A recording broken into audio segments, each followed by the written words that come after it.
নমস্কার প্রিয় দর্শক শ্রোতামণ্ডলী, সমাচার ত্রিপুরা চ্যানেলের পক্ষ থেকে নিন শুভেচ্ছা এবং ভালোবাসা। আমি ডক্টর SP গোস্বামী আজকে আবার আপনাদের সামনে এসেছি হোমিওপ্যাথি নিয়ে আলোচনা করব।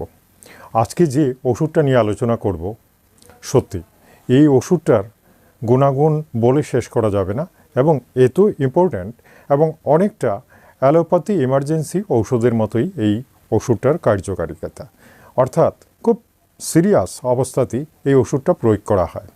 হ্যাঁ, এই ওষুধটা নিয়ে আলোচনা করার আগে আমি আগেই বলে দিচ্ছি যে এই ওষুধটা কিন্তু খুব সাধারণ নয় যে এটাকে সহজেই খাওয়া যাবে এবং অবলীলায় যখন তখন খাওয়া যাবে না। এটা একটু রেস্ট্রিক্টেড মেডিসিন। এই রেস্ট্রিক্টেড মেডিসিনটাকে খুব বুঝে প্রয়োগ করতে হয় এবং বিশেষ কাজের জন্যই এই ওষুধটা প্রয়োগ করা হয়ে থাকে। সেই ওষুধটার নামটা কি আমি বলে দিচ্ছি। আজকের আমাদের আলোচনার যে হোমিওপ্যাথি ওষুধ সেটার নাম হচ্ছে হাইপেরিকাম। হাইপেরিকাম এমন একটা ঔষধ, এটা মেইনলি সব হোমিওপ্যাথি ডাক্তারাই জানেন স্নায়ু আঘাত পেলে এবং স্নায়ুর যা সমস্যা আছে মানবদেহে সেগুলোর ওপরে এটার যেহেতু সবচেয়ে বেশি কার্যকারিতা, সেটার জন্য এটা প্রয়োগ করা হয়। এবং এই ওষুধটা এমার্জেন্সিতে ফিট হয়ে যাওয়া, অজ্ঞান হয়ে গেলে বা ইমার্জেন্সিতে প্রচণ্ড ব্যথা বেদনা বা কি বলবো মানে নার্ভ ফেলিওর যেখানে বলা হয় সেখানে এটা প্রয়োগ করা যেতে পারে এবং সেটার রেজাল্টও খুবই ভালো।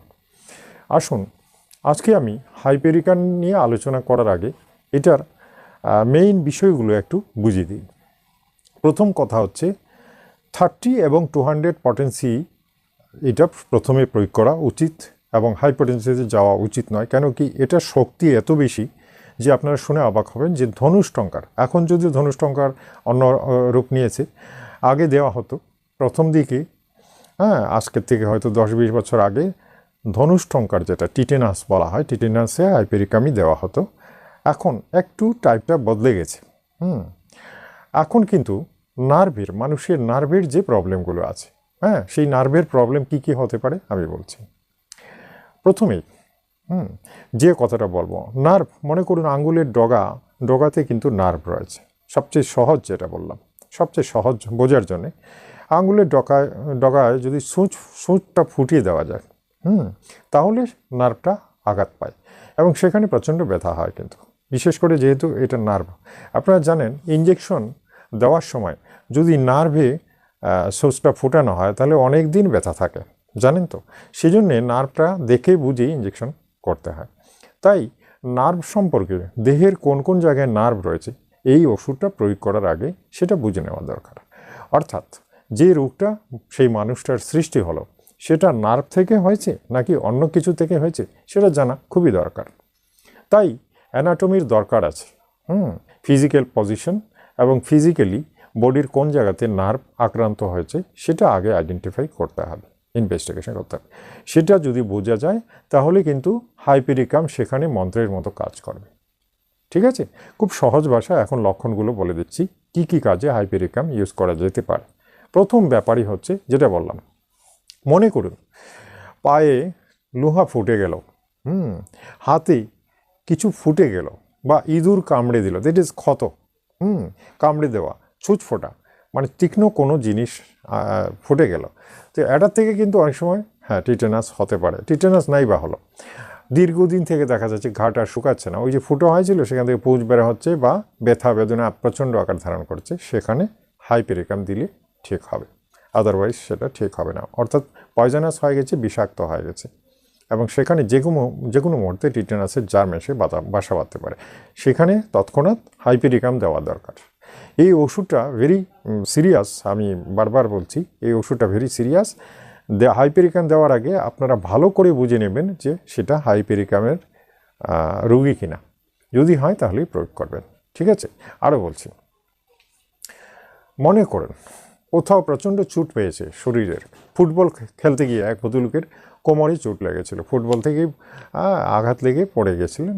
ফুটবল খেলতে গিয়ে এক ভদ্রলোক মাঠে প্রচণ্ড আঘাত পেয়েছিলেন পড়ে গিয়ে, কোমরে ভীষণ চোট পেয়েছিলেন। ইভেন উনি বেলুড় পর্যন্ত গেছেন, সেখানেও সেটা দেখা হয়েছে, এক্স রে হয়েছে, MRI হয়েছে, সবই হয়েছে। এবং ঔষধও দেওয়া হয়েছে, তারপরে দেখা গেলো ভদ্রলোকের ওই ব্যথাটা কমছে না, দীর্ঘদিন থেকে ব্যথা থেকে যাচ্ছে। পরে ভদ্রলোক একদম নুইয়ে, হ্যাঁ, একদম গোজা হয়ে এরকম করে হাঁটতেন দীর্ঘদিন। শহরে দেখা যেত উনি কুজো হয়ে হাঁটছেন। সেই রোগীকে আমি ভালো করেছিলাম হাইপেরিকাম দিয়ে। আর দীর্ঘদিনের ব্যথা, অনেক দিন, 1.5 বছর 2 বছর ধরে ভুগছেন এবং টাকা বোধহয় কয়েক লক্ষ টাকা খরচা হয়ে গেছিলো। ঠিক আছে, সেখানে হাইপেরিকাম 200 বেশি নয়, মাত্র 2 দিন, হ্যাঁ, 2 ফোঁটা করে দেওয়া হয়েছিল, ভদ্রলোক ভালো হয়ে গেল। এখন বুঝতে পারছেন তো হোমিওপ্যাথি যে কত প্রয়োজনীয় একটা ঔষধ, যেটা কল্পনাতীত। অনেক দুরারোগ্য রোগ ভালো করতে পারে। আচ্ছা, এটা গেল একটা। আরেকটু বলে নিই, পায়ের আঙ্গুলে অনেক সময় কড়া হয়, জানেন তো? আঙ্গুলের কড়া, কিন্তু গোড়ালিতে নয়, আঙ্গুলে অনেকের কড়া হয় এবং সেই কড়াতে প্রচণ্ড যন্ত্রণা হয়, প্রচণ্ড যন্ত্রণা, কি বলবো, এতই যন্ত্রণা হয় যে যন্ত্রণা অস্থির হয়ে যান। তো এই সমস্ত ক্ষেত্রে পায়ের তলায় কড়া হলে জেনারেলি ফেরাম পিক্রিক আছে বা অ্যান্টিমক্রোড আছে, এগুলো দেওয়া হয়, তাকে ব্যথা কমেও যায়। কিন্তু পায়ের কড়াতে যদি ব্যথা হয়, বুঝতে পারছেন তো? আমার কাছে এক ভদ্রলোক ছবি পাঠিয়েছিলেন, আমি দেখাতে পাচ্ছি না যদিও। তো এই কড়া যেটা দেখেছিলাম, সেখানে হাইপেরিকাম দিলে পরেই ঠিক আছে, একদম ওকে, ব্যথাও যাবে, ওটা ধীরে ধীরে কমেও যাবে। তাহলে বুঝতে পারছেন যে হাইপেরিকাম প্রকৃতপক্ষে খুব প্রয়োজনীয় একটা ঔষধ, এটার ব্যবহার জানা খুবই দরকার। এবং অ্যালোপ্যাথির মতো একটা বড় অস্ত্র কিন্তু হোমিওপ্যাথিতে, যদিও অ্যালোপ্যাথির মতো এই কাটা ছাড়ার ছুরি চাকু নেই, কিন্তু এটা ছুরি চাকুর মতোই একটা ঔষধ, অর্থাৎ যেটা ইমার্জেন্সিতে প্রয়োগ করা যেতে পারে। রুগী ফিট হয়ে গেল, অজ্ঞান হয়ে গেল, তারপরে কিন্তু হাইপেরিকাম দেওয়া যায়। কেন কি হাইপেরিকাম স্নায়ুমণ্ডলীকে ঠিক করতে পারে।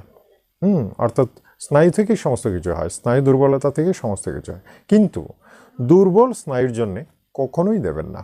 অনেকের আছে স্নায়ু দুর্বলতা, যেটাকে বলা হয়, স্নায়ু দুর্বলতার জন্য কিন্তু হাইপেরিকাম নয়, এটা আমি বলে দিচ্ছি। হ্যাঁ, স্নায়ু দুর্বলতার জন্য যে ওষুধটা মেইনলি আমরা দিয়ে থাকি, সেটার নাম হচ্ছে কেলিফস। অর্থাৎ চলাফেরা করতে দুর্বলতা ফিল করছেন, হ্যাঁ, মনে হচ্ছে শরীরে যেন কোনো নেই, নার্ভটা উইক মনে হচ্ছে, মাথাটা একদম দুর্বল মনে হচ্ছে, সে সমস্ত ক্ষেত্রে ফস জাতীয় জিনিস, দ্যাট ইজ কেলিফস, সেখানে হাইপেরিকাম দেবেন না, এটা মনে রাখতে হবে। হাইপেরিকাম ডাইরেক্টলি কোনো টিস্যু আঘাত পেয়েছে, কোনো অর্গানে আঘাত লেগেছে, তাহলে সেই সেলটাকে ঠিক করার জন্য হাইপেরিকাম দেওয়া হয়ে থাকে। বুঝতে পারছেন? সিম্পলি আমি বলে দিচ্ছি, হাইপেরিকাম হচ্ছে এমন একটা ঔষধ, নার্ভের, শরীরে যদি নার্ভে আঘাত লাগে তাহলেই দেওয়া যেতে পারে। দীর্ঘদিনের পুরনো ব্যথা, হ্যাঁ, কাটা ছেঁড়ার ব্যথা, সূচ ফুটে গেলে সেই আঘাত থেকে যে ব্যথা, সেটাতে হাইপেরিকাম দেওয়া যায়। আমার কাছে অনেক এরকম কল এসেছিলো, আমি সেগুলোকে দিয়ে ঠিক করেছি। আচ্ছা, থেতলে যাওয়া, কেটে যাওয়া, কোনো কিছু বিঁধে যাওয়া, হ্যাঁ, ইঁদুর কামড়ানো, বিড়াল কামড়ানো, এগুলোতে হাইপেরিকাম দেওয়া যায়। হ্যাঁ, এর সাথে লিডাম টিডামও হয়তো দিতে হতে পারে। তাহলে বুঝে নিন যে হাইপেরিকাম হচ্ছে একটা ইমার্জেন্সি মেডিসিন, এবং এটার প্রয়োগটা খুব সতর্কতার সঙ্গেই করা দরকার। বেশি খাওয়াতে নেই, কারণ বেশি খেলে ন্যাচারালি উল্টো কাজ হবে। সেজন্যেই এটা লিমিটেড ডোজ দিতে হবে, এবং তাতেই রুগী ভালো হয়ে যাবে। ঠিক আছে? এভাবে দেখুন, কোনো ওষুধকে বাদ দেওয়া যাবে না। আপনারা নতুন হন, পুরান হন, বা গ্রামের ডাক্তার হন, শহরের ডাক্তার হন, হাইপেরিকাম সবাই ইউজ করেন, আমি জানি। এবং অনেকে কিন্তু অবলীলা ইউজ করতে চান, এবং অনেকে দিয়েও বসেন, ইভেন অনেকে হাইপারটেনসিভ দিয়ে বসেন। এই কাজটি কখনোই করবেন না, মনে থাকে যেন। এটা রোগীর ওপরে চোট পড়বে, এবং সবসময় মনে রাখবেন হাইপারটেনসিভগুলো ভীষণ অ্যাক্টিভ এবং প্রচণ্ড ক্ষতিকারক। তাই লো পটেন্সিতে কাজ করবেন, 30-200-র ওপরে যাবেন না। ঠিক আছে? এভাবে প্রত্যেক দিন আমি কিন্তু সব ওষুধ নিয়ে আলোচনা করব। মন দিয়ে ভিডিওগুলো দেখবেন, কেন কি এগুলো যত দেখবেন ততই শিখবেন। ঠিক আছে? কালকে আরেকটা ওষুধ নিয়ে আলোচনা করব। কালকের ভিডিওটা আরও ইম্পর্টেন্ট, অবশ্যই ভিডিওটা দেখবেন। আর যারা নতুন এসেছেন, চ্যানেলটা সাবস্ক্রাইব করবেন। ঠিক আছে? লাইক দেবেন এবং শেয়ার করবেন। ঠিক আছে? আজ তাহলে এই পর্যন্তই। আগামী কালকের জন্য বিদায় চাইছি। নমস্কার, ধন্যবাদ।